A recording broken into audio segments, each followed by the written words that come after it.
नमस्कार, मैं Pankaj Kumar. Erectile bond पर मिली अभी तक के जानकारी के अनुसार केरल के सीपीएम पार्टी को छोड़कर सभी राजनीतिक दलों ने चंदा लिया है, जिसमें सबसे अधिक भाजपा, दूसरे स्थान पर तृणमूल कांग्रेस पार्टी, तीसरे स्थान पर कांग्रेस, चौथे स्थान पर तेलंगाना की सरकार और पांचवें स्थान पर बीजेपी यानी उड़ीसा की सरकार है। यहाँ सत्ता में बैठी पार्टी ने भी चंदा लिया और विपक्ष ने भी चंदा लिया, लेकिन सवाल बराबरी का नहीं है, क्योंकि सत्ता में बैठी पार्टी के पास सीबीआई, आयकर और ईडी जैसे विभाग हैं। वहीं उनके पास उद्योगपतियों को फायदा पहुंचाने की परिस्थितियां भी होती है, लेकिन विपक्ष के पास इस तरह की परिस्थितियां नहीं होती है। याद रखने की बात है कि इलेक्ट्रल बॉन्ड से मिले चंदा कुल चंदे का 45% है। 55% चंदा परंपरागत तरीके से आने वाले चेक और कैश से ही मिले हैं। ये चंदा परंपरागत तरीके से दिए गए हैं।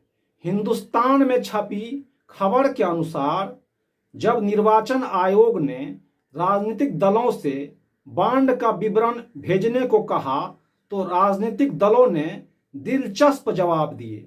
मक्कल नाला करगम पार्टी ने कहा कि उनके अध्यक्ष 3 माह पर स्वयं ही 500 रुपया दान करते हैं। महाराष्ट्रवादी गोमांतक पार्टी ने कहा कि उसे कोई चुनावी चंदा नहीं मिला। वहीं एक दल ने अपनी मान्यता रद्द करने की बात का अनुरोध किया, जबकि कुछ दलों ने मांगी गई सूचना देने में असमर्थता जाहिर की।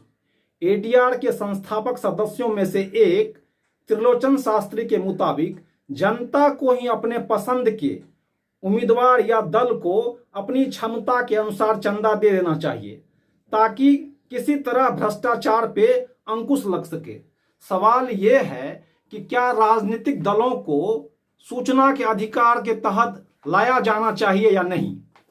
अब एडीआर का ही एक रिपोर्ट है, एसोसिएशन फॉर डेमोक्रेटिक रिफॉर्म का, कि 2009 में 58% करोड़पति थे सांसद में, 2014 के लोकसभा चुनाव में 82% और 2019 के लोकसभा चुनाव में 88% सांसद जो है वो करोड़पति थे। उसी आगे हम देखते हैं कि 1952 के लोकसभा चुनाव में जो कुल खर्चा हुआ था वो 10 करोड़ रुपया में ही चुनाव हो गए थे। 1999 में 10,000 करोड़ रुपया खर्चा हुआ, 2009 में 20,000 करोड़ रुपया खर्चा हुआ और 2019 के चुनाव में 60,000 रुपया खर्चा हुआ। अभी हाल ही में बिजनेस स्टैंडर्ड में छपी खबर के अनुसार पिछले 3 महीने में ही 100 करोड़ रुपया डिजिटल विज्ञापन पे खर्च किए गए हैं। ये 17 मार्च 2024 तक का आंकड़ा है, जिसमें भाजपा 30.9 करोड़ और कांग्रेस जो है वो 18.8 करोड़ खर्च की है। लोकसभा चुनाव में प्रत्याशियों की खर्च की अधिकतम सीमा 95 लाख तय की गई है, लेकिन इससे ज्यादा पैसा तो टिकट हासिल करने में खर्च हो जाते हैं। चुनावी खर्च को आयोग प्रभावी तरीके से नियंत्रित करे तो उद्योगपतियों और अपराधियों के बीच गठजोड़ खत्म हो सकता है। पैसे, शराब, हिंसा और प्रोपेगेंडा से वोट लेना कानून का उल्लंघन है। गाजियाबाद के चुनाव अधिकारी ने 280 मदों में खर्च की सूची जारी की है। उसमें हेलीकॉप्टर पे 2.3 लाख, ड्रोन पे 16,000, खाने की थैली पे 100 रुपया, समोसे पे 10 रुपया खर्च निर्धारित किए हैं। अक्टूबर 2023 में जारी सोशल मीडिया गाइडलाइंस के अनुसार डिजिटल मीडिया के प्रचार की जवाबदेही भी सुनिश्चित होनी चाहिए।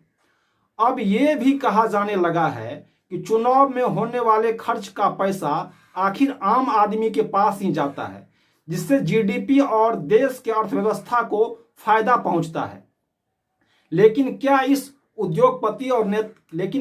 उद्योगपति और नेताओं के गठजोड़ से पानी की तरह पैसा बहाकर सच में अर्थव्यवस्था का भला होगा?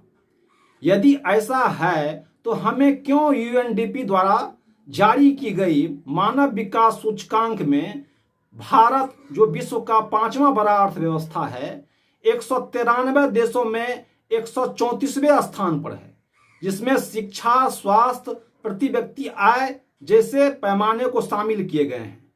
उद्योगपति और राजनीतिक दल दोनों को विश्वास है कि इलेक्टोरल बॉन्ड चुनाव में कोई मुद्दा नहीं होगा। नमस्कार, मैं पंकज कुमार।